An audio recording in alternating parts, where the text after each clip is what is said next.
Good morning বন্ধুরা, welcome back to my channel Shampa ব্লগসে তোমাদের অনেক অনেক স্বাগত। কেমন আছো বন্ধুরা? নিশ্চয়ই ভালো আছো, আর আমিও খুব খুব খুব ভালো আছি। আর আজকে করেছি চিলি মাশরুম করেছি, আর তাই রেসিপিটা তোমাদের কাছে নিয়ে এলাম। তোমরা দেখো কেমন হয়েছে, কমেন্টে জানিও, আর স্কিপ করে ভিডিও দেখো না, আর একটা করে লাইক করো প্লিজ। চলো কীভাবে বানালাম তোমাদের দেখিয়ে দিই। প্রথমে আমাদের এই রকম মাশরুম দেখেছো, এই যে মাশরুমগুলোকে একটা একটা করে প্রথমে ছাড়িয়ে নিলাম, নিয়ে এটাকে না একটু গরম জল দিয়ে আমি ধুয়ে নিয়েছি। এটা সেদ্ধ করার ভাপিয়ে ফেলার কিছু নেই, খুবই নরম, তাই এটাকে একটু গরম জল দিয়ে গরম জল দিয়ে পরিষ্কার করে ধুয়ে নিয়েছি, নিয়ে তারপর রান্নাটা করেছি। আর এটা সেদ্ধ করিনি আমি বন্ধুরা, কারণ এটা তেলের মধ্যে, এটা খুব নরম টাইপের মাশরুম, তেলের মধ্যে দিয়ে করলে সিদ্ধ হয়ে যাবে, তার জন্য। আর এটাকে ম্যারিনেট করে রাখলেই সেদ্ধ হয়ে যাবে, তো তার জন্য চলো এটাকে ম্যারিনেট করে এখন ফ্রিজে থাকবে 1 ঘন্টা। রসুন, কাঁচা লঙ্কা, যেহেতু চিলি সস নেই আমার, তাই কাঁচা লঙ্কা, রসুন, আদা এটাকে ভালো করে বেটে নিচ্ছি, নিয়ে এটার মধ্যে দিয়ে ম্যারিনেট করব। চলো বাটা হয়ে গেছে, ফাটিয়ে নিয়েছি, নিয়ে ভেজে মাছ ম্যারিনেটটা করে নিয়ে ফাটিয়ে নিয়েছি। আর আমার কাছে আমি একটু হালকা হলুদ দিয়েছি এবার এটাকে। আর এখানে 3 চামচের মতো 3-4 চামচের মতো কর্নফ্লাওয়ার লেগেছে, তাতেও একটু শক্ত লাগছিলো বলে একটু ময়দা, নরম লাগছিল, ময়দা দিয়েছিলাম। আর চলো 1 ঘন্টা পর ফ্রিজ থেকে আমি বার করে নিলাম। ডিমটা ফাটাচ্ছি, এবার সুবিধা হচ্ছে।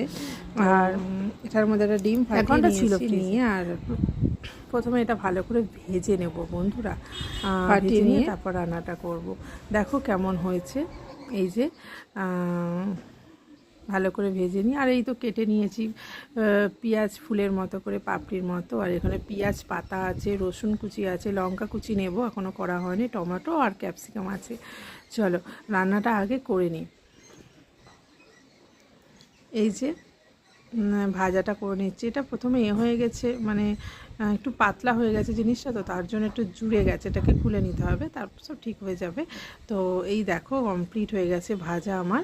আর এবার এটা ক্যাপসিকাম পেঁয়াজটা, যে তেলটা আছে না, সেই তেলের মধ্যে আমি একটু রসুন কুচি আর লঙ্কা কুচি দিয়ে দিচ্ছি, দিয়ে এটাকে হালকা করে ভাজতে হবে বন্ধুরা, বেশি ভাজা ভাজা করে না, এটাকে হালকা করেই ভাজে।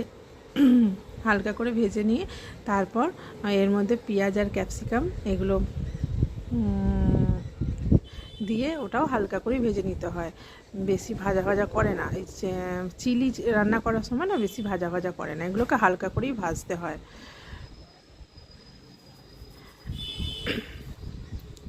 এরপর আমি ক্যাপসিকাম, পেঁয়াজ এগুলো দিয়ে দেবো, আর টমেটোটা পরে দেবো একটু, এগুলো কিছুটা ভাজা হওয়ার পর দেব, সঙ্গে সঙ্গে টমেটো দেবো না।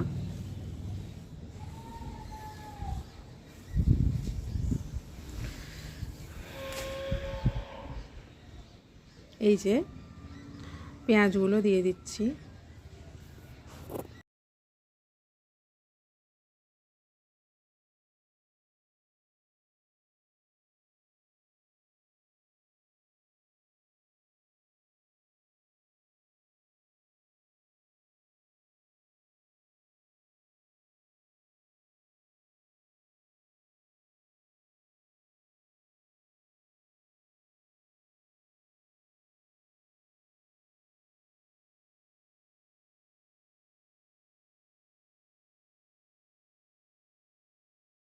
দেখো ক্যাপসিকাম আর পেঁয়াজটা হালকা ভাজা হয়ে গেছে, এই সময় আমি টমেটোটা দিয়ে নিচ্ছি। টমেটোটা দিয়ে একটু নাড়বো, নেড়ে তারপর একটু নেড়ে নরম করে নেব, তারপর দেব সসটা যে গুলে রেখেছি, ওই যে টমেটো সস আর চিলি সস, সোয়া সস একটা বাটির মধ্যে গুলে রেখেছি, তো সেটা দিয়ে দেবো। তার মধ্যে আমি একটু চিনি দিয়ে দিচ্ছি বন্ধুরা, চিনি দিলে কালারটা একটু ভালো আসবে। আমি তো কাশ্মীরি লঙ্কার গুঁড়ো দিইনি, তো তার জন্য।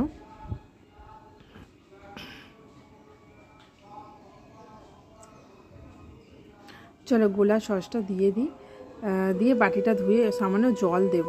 এটা খুব বেশি জল দিতে লাগবে না, এটা চিকেন হলে একটু বেশি জল লাগতো, তার কারণ চিকেনটা একটু সেদ্ধ হতো, চিকেনটা ভাজার পরও সেদ্ধ হয় আর সেদ্ধ হতো, কিন্তু এটা তো মাশরুম, এটা বেশি সেদ্ধের দরকার হবে না, কারণ এটা ভাজার সময় হয়ে গেছে অলরেডি সেদ্ধ। তাই দরকারও হবে না। তার জন্য আমি একটু সামান্য পরিমাণে জল দেব, জল দিয়ে তারপর মাশরুমগুলো তুলে দেব, মাশরুম ভাজাগুলো তুলে দেব, দিয়ে তারপর যেহেতু জিনিসটা একটু গাঢ় গাঢ় ভাব হয়, চিলি যে কোনো চিলি রান্না করতে গেলেই, তাই একটু কর্নফ্লাওয়ার 1 চামচ কর্নফ্লাওয়ার নিয়ে আমি দিয়ে দেব এটাকে একটু গাঢ় গাঢ় করার জন্য, দিয়ে সামান্য একটু নেড়ে নাবিয়ে নেব।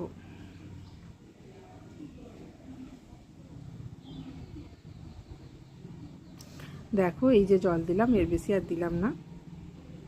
এবার ভাজা চিলির পকোড়াগুলো তুলে দেব। বন্ধুরা, যারা এখনও পর্যন্ত আমার চ্যানেলটা সাবস্ক্রাইব করোনি, প্লিজ একটু সাবস্ক্রাইব করে নিও, আর কমেন্টে জানিও কেমন হয়েছে, আর তোমরা কেমনভাবে করো। দেখো আমি এইরকমভাবে চিলি মাশরুম বানাই। চলো, আর এবার একটু কর্নফ্লাওয়ার গুলে দিই।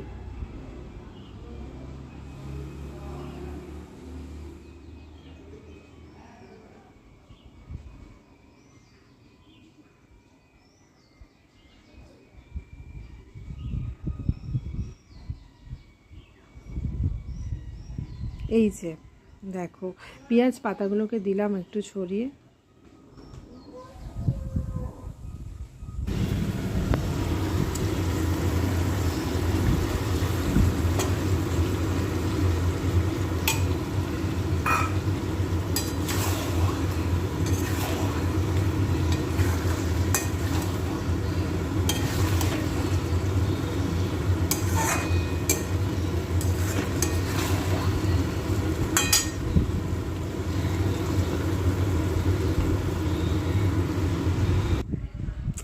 এই যে পাটিতে ঢেলে নিয়েছি, কেমন হয়েছে বন্ধুরা দেখো। আমি চিলি মাশরুমটা প্রথম করলাম, চিলি চিকেনটা অনেকবার করেছি, চিলি মাশরুমটাও খুব খেতে ইচ্ছা হচ্ছিলো, দেখলাম এনেছে যখন করে ফেলি, তার জন্য করেছি। চলো টাটা।